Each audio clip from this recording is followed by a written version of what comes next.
قائم ہے، زمین کے جس حصے جس ٹکڑے پر خانہ کعبہ بیت اللہ کی عمارت قائم ہے، یہ زمین کا یہ حصہ پوری روئے زمین سے سب سے زیادہ عظمت والا، برکت والا، شان والا، مقام اور مرتبے والا ہے۔ اللہ تبارک و تعالی نے اپنی خصوصی تجلیات اور اپنی خصوصی رحمتوں کے نزول کے لیے زمین کے اس حصے کو، اس ٹکڑے کو منتخب فرما لیا ہے۔ جتنی اللہ تبارک و تعالی کی رحمتیں، اللہ تبارک و تعالی کی طرف سے جتنی برکتیں روئے زمین کے اس حصے پر، اس ٹکڑے پر نازل ہوتی ہیں، اتنی رحمتیں، اتنی برکتیں روئے زمین کے کسی بھی حصے پہ نازل نہیں ہوتی۔ اور پھر اللہ تبارک و تعالی نے روئے زمین میں عبادت کی، پوری روئے زمین میں اپنی بندگی کی اجازت دی۔ رسول اللہ صلی اللہ تعالی علیہ وسلم نے اپنی خصوصیات بیان فرمائی، وَجُعِلَتْ لِيَ الْأَرْضُ مَسْجِدًا وَطَهُورًا۔ اللہ تعالیٰ نے ساری کی ساری زمین کو میری امت کے لیے سجدے کی جگہ، عبادت کی جگہ بنا لیا ہے۔ جہاں بھی ہو، زمین کے جس خطے میں، زمین کے جس حصے میں ہو، اللہ کی عبادت کا وقت آ جائے، نماز کا وقت آ جائے، اسی روئے زمین کے حصے خطے پر اللہ تعالیٰ کی عبادت کر لو۔ لیکن اللہ تعالیٰ نے بیت اللہ کی سرزمین کو جو خصوصیت عطا فرمائی، بیت اللہ کی سرزمین کو اللہ تعالیٰ نے جو امتیاز عطا فرمایا ہے وہ یہ کہ ساری کی ساری روئے زمین پر عبادت ہو سکتی ہے، لیکن مخصوص عبادت جو خاص اسی حصے میں، خاص اسی مقام پہ ہے، وہ بیت اللہ کا طواف، اس سرزمین کے پھیرے اور چکر، طواف بیت اللہ وہ مخصوص عبادت ہے جو اللہ تعالیٰ نے اسی سرزمین کے ساتھ خاص فرمائی ہے۔ اور دنیا کے کسی بھی خطے میں، دنیا کے کسی بھی مقدس سے مقدس مقام پہ طواف نہیں ہو سکتا۔ اللہ تعالیٰ نے طواف کے لیے اسی سرزمین کو مختص اور خاص فرمایا ہے۔ تو بیت اللہ کی سرزمین، خانہ کعبہ کی سرزمین، پوری روئے زمین میں سب سے زیادہ عظمت اور فضیلت والی ہے۔ اور اللہ تعالی نے اسی سرزمین کی برکت سے، اسی سرزمین کے وسیلے سے اس بیت اللہ کے باشندوں کو، خانہ کعبہ کے رہائشیوں کو، بیت اللہ کے خادموں کو اول روز سے فضیلت عطا فرمائی ہے۔ ان کی فضیلت ہر دور میں مسلم رہی ہے، ان کی عظمت، ان کی فضیلت کے ہر دور میں گن گائے گئے ہیں۔ کیوں؟ یہ بیت اللہ کے خادم ہیں، یہ خانہ کعبہ کے مجاور ہیں، یہ بیت اللہ کے متولی ہیں۔ اللہ تعالیٰ نے جس طرح بیت اللہ کی سرزمین کو عظمت عطا فرمائی، اسی طرح اللہ تعالیٰ نے ہر دور میں بیت اللہ کے خدام کو، بیت اللہ کے محافظوں کو اور بیت اللہ کی سرزمین میں رہنے والوں کو اللہ تعالیٰ نے عظمت، فضیلت، شان اور مقام عطا فرمایا ہے۔ اور یہی وجہ ہے، ایک وقت وہ تھا کہ پوری دنیا میں تجارتی قافلے جو سفر کرتے تھے، ان تجارتی قافلوں کا ان تجارتی قافلوں پہ لوٹ مار کرنا، ان تجارتی قافلوں پہ حملہ کرنا اور ان کے مال تجارت کو چھین لینا عام تھا۔ بڑے بڑے تجارتی قافلے چلتے، ڈاکو ان تجارتی قافلوں پہ حملہ کرتے، مال و اسباب کو بھی لوٹ لیتے، حتیٰ کہ معصوم بچوں کو چھین کے لے جاتے، عورتوں کو زبردستی لونڈیاں بنا لیتے۔ تو پوری روئے زمین پہ تجارتی قافلے غیر محفوظ تھے۔ اس دور میں بھی جن تجارتی قافلوں پر کسی کو انگلی اٹھانے کی جرات نہ ہوتی تھی، ان تجارتی قافلوں پہ کسی کو نظر بد اٹھانے کی جرات نہ ہوتی تھی، یہ وہی قریش کے قافلے تھے۔ یہ قریش کے تجارتی قافلے پوری دنیا میں بے خوف و خطر سفر کرتے۔ کوئی بڑے سے بڑا ڈاکو، بڑے سے بڑا مجرم قریش کے تجارتی قافلے کی طرف نظر بد اٹھانے کی جرات نہ کرتا۔ کیوں؟ جانتے تھے کہ یہ بیت اللہ کے مجاور ہیں، یہ بیت اللہ کے خدام ہیں، یہ بیت اللہ کے محافظ ہیں۔ ہم بیت اللہ کے تجارتی قافلوں پر، قریش کے تجارتی قافلوں پہ حملہ نہیں کریں گے، اس لیے نہیں کریں گے کہ یہ بیت اللہ کے محافظ ہیں۔ یعنی اس دور میں بھی اگر بیت اللہ کی عزت اور تکریم تھی تو صرف بیت اللہ کی عزت نہ تھی، بلکہ جو بیت اللہ کے خدام تھے، جو بیت اللہ کے نگرانی کرنے والے تھے، بیت اللہ کی برکت سے ان تمام لوگوں کو پوری دنیا میں عزت کی نگاہ سے دیکھا جاتا تھا۔ اور اللہ تعالیٰ نے قرآن کریم میں یہ بات بیان فرمائی، إِلَافِهِمْ رِحْلَةَ الشِّتَاءِ وَالصَّيْفِ، اے قریشیوں، تمہارے تجارتی قافلے گرمیوں کے موسم میں بھی پوری دنیا کا سفر کرتے ہیں، سردیوں کے موسم میں پوری دنیا کا سفر کرتے ہیں، رات میں اندھیرے میں تمہارے تجارتی قافلے چلتے ہیں۔ کسی کو بھی تمہارے تجارتی قافلے کی طرف آنکھ اٹھانے کی ضرورت نہیں ہے۔ کیوں؟ اس لیے کہ بیت اللہ کی نسبت سے اور بیت اللہ کی برکت سے تمہاری پوری کی پوری تجارت محفوظ ہے۔ اس دور میں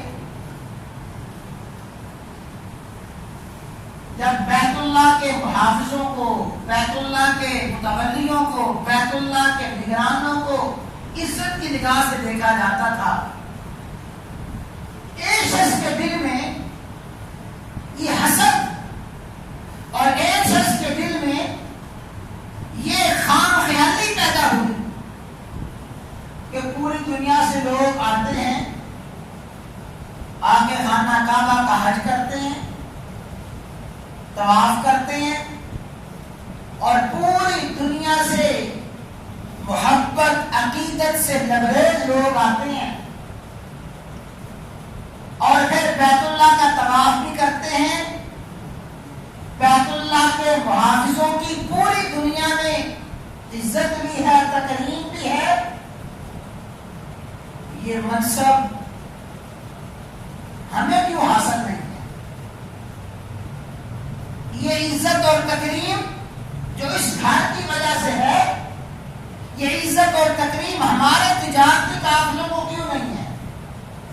ہماری سرزمین کو کیوں نہیں ہے؟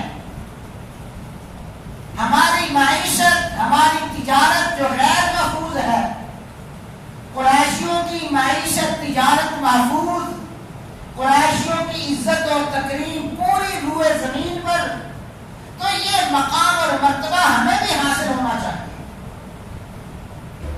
اصل ذہنیت یہ تھی، اصل سوچ یہ تھی تو اس یمن کے حاکم نے، ابرہہ نے ایک بڑا عالیشان گرجا تعمیر کیا۔ یمن کی سرزمین پر بڑا خوبصورت گھر بنایا، گرجا بنایا، عبادت خانہ بنایا۔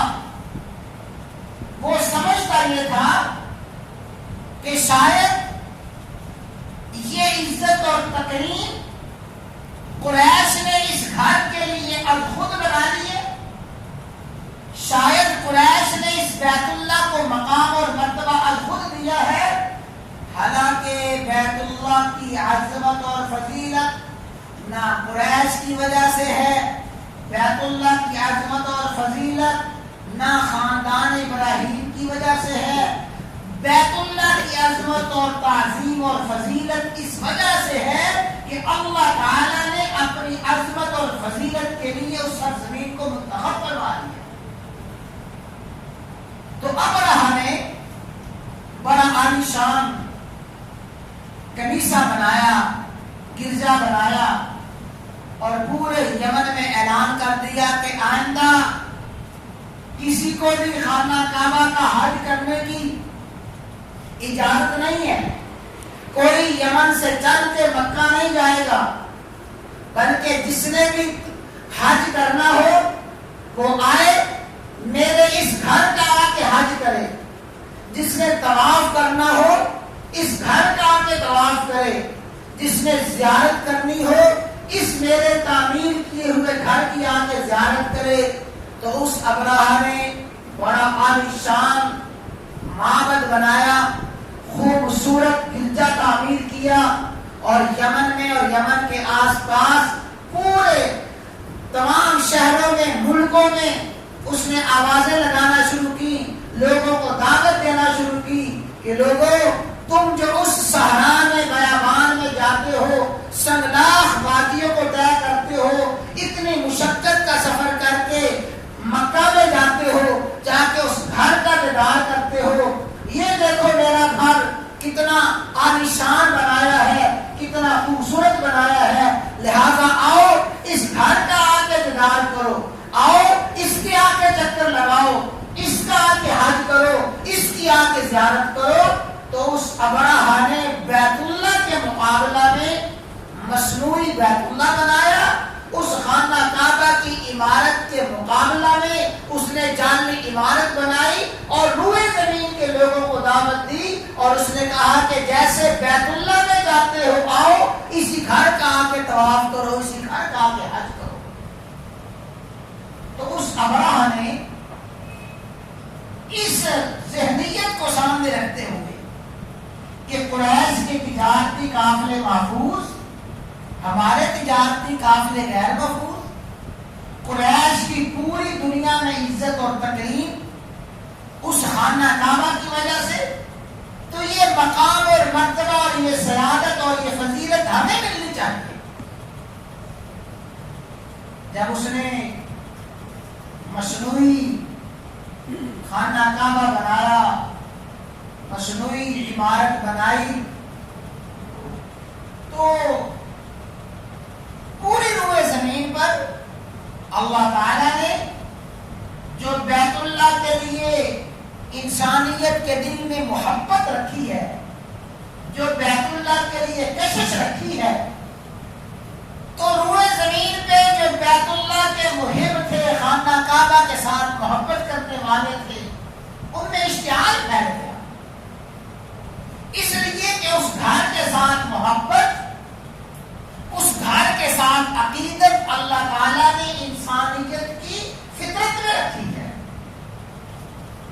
کوئی گیا گزرا مسلمان ہو، جتنا مرضی گناہگار ہو، اس کی اپنی زندگی جیسی مرضی ہو، لیکن اللہ تعالیٰ نے اس کے دل میں بھی بیت اللہ کی عزت، بیت اللہ کا احترام رکھا ہے۔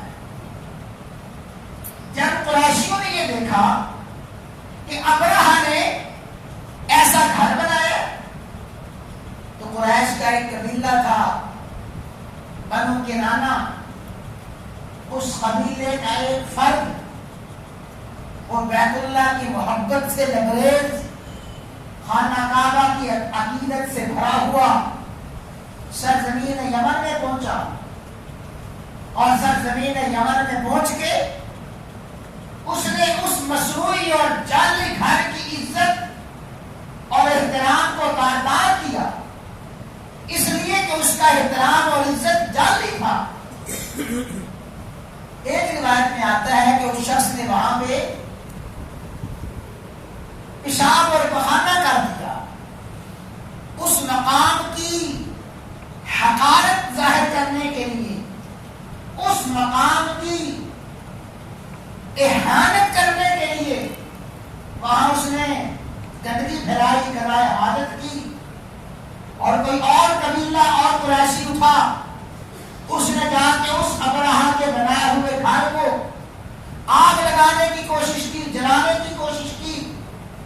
جب اس طرح کے 2-4 واقعات ہوئے، ابرہہ نے دیکھا کہ قریش تو میرے اس گھر کی عزت اور تکریم ماننے کے لیے، اس کی فضیلت اور اس کی سیادت ماننے کے لیے تیار نہیں ہے، اور قریش کا رویہ میرے اس بنائے ہوئے گھر کے ساتھ ایسا ہے، ایسا اہانت انگیز رویہ ہے۔ تو اس ابرہہ نے بیت اللہ پہ حملہ کرنے کا منصوبہ بنایا، بیت اللہ کو نیست و نابود کرنے کا منصوبہ بنایا، اس لیے کہ نہ بیت اللہ کی عمارت ہوگی، نہ لوگ اس کی عزت اور اس کا احترام کریں گے، نہ عمارت ہوگی، نہ لوگ پوری روئے زمین سرزمین سے آئیں گے، نہ اس کا طواف ہوگا، نہ اس کی زیارت ہوگی۔ تو اس نے یہ منصوبہ بنایا کہ بیت اللہ کی عمارت کو معاذ اللہ ڈھا دیا جائے، اس کو نیست و نابود کر دیا جائے۔ اس دور میں مکہ والوں کے پاس نہ کوئی افرادی قوت تھی، نہ کوئی مالی قوت تھی، نہ ان کے پاس حفاظت کے لیے کوئی اسباب تھے۔ ابرہہ چلا، یمن سے چلا، بڑا ناؤ لشکر لے کے چلا۔ اس دور میں سب سے کامیاب جنگی سامان میں ہاتھی بہت جنگ کے لیے مفید شمار کیا جاتا تھا۔ ہاتھیوں کا لشکر لیا اور افراد کو ساتھ لیا، ساز و سامان کو ساتھ لیا۔ جب یمن سے چلا ہے بیت اللہ پہ حملہ کرنے کے لیے، اس بیت اللہ کی محبت کرنے والوں میں سے ایک قوم آئی، اس نے آ کے ابرہہ کو روکنا چاہا، مقابلہ ہوا، ابرہہ نے اس کو شکست دی۔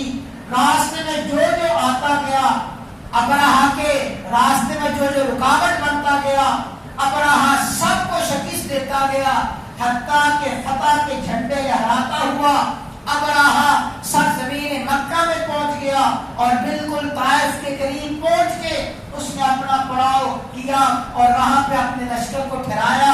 ارادہ یہ تھا کہ معاذ اللہ بیت اللہ کو ختم کرنا ہے، بیت اللہ کی عمارت کو نیست و نابود کرنا ہے۔ جب سرزمین مکہ کے قریب پہنچا، اپنے لشکر کو حکم دیا کہ یہ جو قریشی ہیں، جو بیت اللہ کے مجاور اور بیت اللہ کے محافظ ہیں، ان کے قبائل میں جا کے لوٹ مار کرنا شروع کرو، ان کو ڈراؤ اور دھمکاؤ تاکہ کہیں یہ قریشی میرے راستے میں رکاوٹ نہ بنے۔ تو عبد المطلب، رسول اللہ صلی اللہ علیہ وسلم کے دادا عبد المطلب اس وقت قریش کے سردار تھے، بیت اللہ کے سب سے بڑے محافظ تھے۔ جب ابرہہ کے لشکر نے لوٹ مار کرنا شروع کی تو عبد المطلب کے 200 اونٹ اس چراگاہ میں چل رہے تھے۔ اس عبد المطلب کے 200 اونٹوں پہ ابرہہ کے لشکر نے حملہ کیا۔ عبد المطلب کے 200 اونٹ پکڑ کے لے گئے۔ جب عبد المطلب کے 200 اونٹ پکڑے گئے اور قریش کو پتا چلا ابرہہ کی فوجیں یلغار کرتی پھر رہی مطلب آئے اور ابرہہ کے پاس آئے، ایک ترجمان کے ذریعے اس کے دربار میں پہنچے، تو اللہ تعالیٰ نے عبد المطلب کو وہ وجاہت عطا فرمائی تھی، اللہ نے عبد المطلب کو وہ روب اور دبدبہ عطا فرمایا تھا کہ جو کوئی عبد المطلب کے چہرے کو دیکھ لیتا وہ حیران ہو جاتا تھا، عبد المطلب کا روب اور دبدبہ اس پہ چھا جاتا تھا۔ عبد المطلب جب ابرہہ کے دربار میں پہنچے، اچانک ابرہہ نے عبد المطلب کو دیکھا، یکدم مرعوب ہوا، اپنے تخت سے نیچے اترا اور نیچے آ کے زمین پہ بیٹھ گیا۔ عبد المطلب کو کہا آپ میرے ساتھ بیٹھے، بات چیت شروع ہوئی، آپس میں گفتگو شروع ہوئی، تو عبد المطلب نے فرمایا اے ابرہہ، میں اپنے ایک خاص مقصد کے لیے آیا ہوں، میری ایک خاص غرض ہے، میری غرض یہ ہے کہ آپ کے لشکر نے میرے 200 اونٹوں کو پکڑ لیا ہے، برائے مہربانی میرے 200 اونٹ واپس کر دیجئے، میں تو اپنے اونٹوں کا سوار کرنے کے لیے آپ کے پاس آیا ہوں۔ جب ابرہہ نے یہ سنا تو ترجمان سے کہنے لگا کہ اس سردار کو کہو کہ آپ کی یہ بات سن کے میرے دل سے آپ کی عظمت ختم ہو گئی ہے، میں تو یہ سمجھ رہا تھا کہ آپ بیت اللہ کے محافظ ہیں، خانہ کعبہ کے محافظ ہیں، قریش کے سردار ہیں، آپ آ کے مجھے درخواست کریں گے کہ میں خانہ کعبہ پہ حملہ نہ کروں۔ آپ نے خانہ کعبہ پہ حملہ سے روکنے کی کوئی بات نہیں کی، خانہ کعبہ کی حفاظت کی کوئی بات نہیں کی۔ اے عبد المطلب، آپ کو خانہ کعبہ کا کوئی فکر نہیں، اپنے 200 اونٹوں کا فکر ہے۔ آپ کی اس بات کو سن کے آپ کی عظمت میرے دل سے نکل گئی ہے کہ آپ کو خانہ کعبہ کا فکر نہیں، 200 اونٹوں کا فکر ہے۔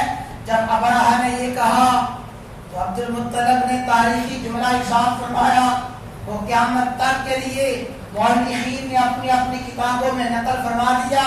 عبد المطلب نے فرمایا ابرہہ سن، انا رب الابل وللبیت رب سیمنعہ، ابرہہ میں تو اپنے اونٹوں کا مالک ہوں، اپنے اونٹوں کا مالک ہوں، مجھے اپنے اونٹوں کی فکر ہے۔ وللبیت رب، جس گھر پہ تم حملہ کرنے کے لیے آئے ہو اس کا بھی کوئی مالک ہے، سیمنعہ، اس کا مالک خود اس کی حفاظت کر لے گا۔ اس لیے کہ بیت اللہ کے محافظ ہم نہیں ہیں، بیت اللہ کے مالک ہم نہیں ہیں۔ وللبیت رب، بیت اللہ کا بھی ایک مالک ہے، سیمنعہ، وہ خود اس کی حفاظت کرے گا۔ عبد المطلب آئے، اپنے اونٹ لے کے آئے، دوسرے دن ابرہہ اپنے لاؤ لشکر کو تیار کر رہا ہے اور سب سے بڑا جو مضبوط ہاتھی تھا اس ہاتھی کو سب سے آگے کیا کہ یہ ہاتھی آگے ہوگا، اس کے پیچھے دوسرے ہاتھی ہوں گے اور فیلبان یعنی ہاتھیوں کے سوار ہاتھیوں پہ بیٹھیں گے اور جا کے بیت اللہ پہ حملہ کریں گے۔ ابرہہ کے لشکر میں ایک قیدی تھا، اس قیدی نے بھی راستے میں ابرہہ کے لشکر کا مقابلہ کیا، مغلوب ہو گیا۔ وہ قیدی کہنے لگا ابرہہ مجھے اجازت دیں، میں اس ہاتھی سے کوئی بات کرنا چاہتا ہوں۔ وہ نوفل بن حبیب، کہ حبیب بن نوفل، وہ آیا اور اس محمود ہاتھی کے کان میں کہنے لگا تجھے پتا ہے تجھے کہاں لے جایا جا رہا ہے اور تجھے پتا ہے کہ اس وقت تو کہاں ہے؟ تو بلد اللہ الحرام، اللہ کا یہ شہر جو عظمت والا ہے، بڑی تکریم والا ہے، تو یہاں ہے۔ اے ہاتھی، تجھے بیت اللہ پہ حملہ کرنے کے لیے لے جایا جا رہا ہے۔ اس نے یہ باتیں اس ہاتھی کے کان میں کہیں اور کہنے لگا کہ جہاں سے تو آیا ہے اسی طرح واپس چلا جا۔ اس نے یہ جملے کہے، ایک پہاڑ پہ جا کے چڑھ گیا، اس لیے کہ ان لوگوں کو یقین تھا کہ للبیت رب سیمنعہ، بیت اللہ کا ایک مالک ہے، وہ اس کی حفاظت کرے گا۔ وہ نوفل گیا، تھوڑی دیر کے بعد ساحل سمندر سے اللہ کا وہ غیبی لشکر آیا، اللہ نے وہ پرندے بھیجے، وارسل علیہم طیرا، اللہ نے وہ پرندے بھیجے ابابیل جو جھنڈ در جھنڈ آئے تھے، گروہ در گروہ آئے تھے۔ ہر پرندے کے پاس دو کنکریاں تھیں، ایک کنکری اپنی چونچ میں دبائے ہوئے اور دوسری کنکری اپنے دونوں پنجوں کے درمیان دبائے ہوئے۔ وہ اللہ کا غیبی لشکر آیا اور اس غیبی لشکر نے آ کے ان ہاتھیوں والوں پہ آ کے وہ کنکر برسانا شروع کیے. بظاہر وہ چھوٹے چھوٹے کنکر تھے, بظاہر چھوٹے چھوٹے پرندے تھے, لیکن حقیقت میں اللہ کا وہ لشکر تھا, اللہ کا وہ غیبی قوت اور طاقت تھی, اللہ کی وہ فوج تھی. جب انہوں نے وہ کنکر برسانا شروع کیے, اللہ نے اس کنکر میں ایسی قوت اور طاقت رکھی, جس ہاتھی پہ وہ کنکر گرتا تھا اس ہاتھی کے پورے وجود کو چیر کے زمین میں جا دھنستا تھا. جس فوجی کے اور جس لشکری کے سر میں وہ کنکر پڑتا تھا اس کے پورے وجود کو چیرتا ہوا زمین میں جا دھنستا تھا. اس لیے کہ وہ بظاہر نظر آنے والے چھوٹے چھوٹے کنکر تھے, لیکن اللہ نے ان کنکروں میں گولی سے زیادہ قوت اور طاقت رکھی تھی. اس لیے کہ گولے کی قوت اور طاقت بھی اللہ کی طاقت کی محتاج ہے.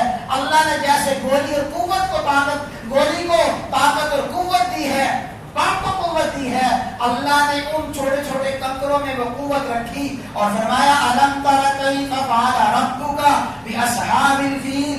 تجھے پتا ہے اللہ نے ہاتھی والوں کے ساتھ کیا کیا؟ الم یجعل کیدہم فی تضلیل. اللہ نے ان کی ساری تدبیریں ناکام فرما دی, ان کے سارے منصوبے ناکام فرمائے. کیسے؟ وَأَرْسَلَ عَلَيْهِمْ طَيْرًا أَبَابِيلَ. اللہ نے جھنڈ در جھنڈ پرندے بھیجے. وہ چھوٹے چھوٹے پرندے تھے, وہ کیا کرتے تھے؟ تَرْمِيهِمْ بِحِجَارَةٍ مِّن سِجِّيلٍ. ان لشکر پر اور ان ہاتھیوں پہ جو کنکر برسا رہے تھے, وہ چھوٹے چھوٹے کنکر اور چھوٹے چھوٹے پتھر ان ہاتھیوں پہ لشکر پہ پھینک رہے تھے. وہ لشکر پہ پھینکتے گئے, پتھر برساتے گئے. فَجَعَلَهُمْ كَعَصْفٍ مَأْكُولٍ. اللہ نے پورے لشکر کو بھوسا بنا دیا, جیسے کھایا ہوا بھوسا ہوتا ہے. وہ پورے کا پورا لشکر بھوسے کی طرح ہو گیا. وہ سارے کے سارے ہاتھی بھی تباہ و برباد ہوئے, لشکری تباہ و برباد ہوئے, اور ابرہہ تباہ و برباد ہوا. اللہ نے عبد المطلب کی اس بات کو سچ کر دکھایا. وَلِلْبَيْتِ رَبٌّ. بیت اللہ کا بھی کوئی رب ہے, وہ رب بیت اللہ کی خود حفاظت کرنے والا ہے. ہمارے قریبی زمانہ میں ایک ہمارے عالم گزرے ہیں, مولانا عبد الشکور بن پوری رحمہ اللہ تعالی. وہ فرمانے لگے کہ میں بیت اللہ میں بیٹھا ہوا تھا, اچانک بے اختیار جو میں نے آسمان کی طرف دیکھا تو مجھے کچھ چھوٹے چھوٹے پرندے نظر آئے. میں بے اختیار ان کو غیر علاقی طور پہ دیکھنے لگا. ایک عرب عالم, انہوں نے جب دیکھا, میری حالت کو دیکھا, میرے پاس آئے, آ کے سلام لیا اور فرمایا کہ ان پرندوں کو کیا دیکھ رہے ہو؟ تو فرمانے لگے کہ میں دیکھ رہا ہوں کہ یہ پرندے اللہ کے گھر کا طواف کر رہی ہیں, یہ پرندے اللہ کے گھر کی زیارت کر رہی ہیں. اس عرب عالم نے فرمایا حقیقت میں یہ پرندے وہی لشکر ہے اور وہی غیبی فوج ہے. یہ پرندے صبح شام آ کے اس گھر کا چکر لگاتے ہیں, اس گھر کی زیارت بھی کرتے ہیں, طواف بھی کرتے ہیں, اور پرندے بزبان حال کہتے ہیں کہ بیت اللہ کے محافظ ہم آج بھی موجود ہیں. بیت اللہ کی نگرانی کرنے والے اور بیت اللہ کی حفاظت کرنے والے آج بھی ہم موجود ہیں. اگر کوئی ابرہہ کا کردار ادا کرنے کی کوشش کرے گا, ہم اس کے ساتھ وہی سلوک کریں گے جو اللہ تعالیٰ نے ابرہہ کے ساتھ, ہاتھی والوں کے ساتھ سلوک کیا. تو اللہ نے اس گھر کو عظمت عطا فرمائی. رسول اللہ صلی اللہ علیہ وسلم نے ارشاد فرمایا جب قرب قیامت ہوگی, ایک حبشی بادشاہ اٹھے گا, آ کے بیت اللہ پہ حملہ کرنے کی کوشش کرے گا. جو ہی بیت اللہ پہ حملہ کرے گا, بیت اللہ کی عمارت کو گرائے گا, اللہ تعالیٰ پوری روئے زمین کو ختم فرما دے گا. قیامت کا آغاز, قیامت کی ابتدا ہو جائے گی. تو اللہ تعالیٰ نے عظمت اور فضیلت عطا فرمائی ہے سرزمین بیت اللہ کو, اور سرزمین بیت اللہ کی نسبت سے, برکت سے اللہ تعالیٰ نے اس کے محافظوں کو, اس کے نگرانوں کو بھی عظمت عطا فرمائی ہے. اس لیے فرمایا گیا کہ بیت اللہ میں جو رہنے والے ہیں, بیت اللہ کے باشندے ہیں, بیت اللہ کے نگران ہیں, بس ان کو اسی نسبت سے دیکھو کہ یہ بیت اللہ کے محافظ ہیں. بلکہ صرف بیت اللہ کے محافظ نہیں, جو شخص بھی بیت اللہ کی محبت میں اس سرزمین میں پہنچ گیا ہے، بس اس کو اسی نظر سے دیکھو کہ اس کے دل میں بھی بیت اللہ کی محبت ہے، اس کے دل میں بیت اللہ کا پیار ہے، اس نسبت سے بیت اللہ میں آیا ہے، تو اللہ نے اس کے محافظوں کو، اس کے زائرین کو، اس کے مہمانوں کو عظمت عطا فرمائی، صرف بیت اللہ کی وجہ سے ہے۔ اللہ تعالیٰ یہ عظمت اور فضیلت قیامت تک کے لیے ہر مسلمان کے دل میں پیدا فرمائے، اور اللہ اس گھر کا احترام اور اس گھر کی زیارت قبولیت کے ساتھ، سہولت کے ساتھ ہر مسلمان کو بار بار نصیب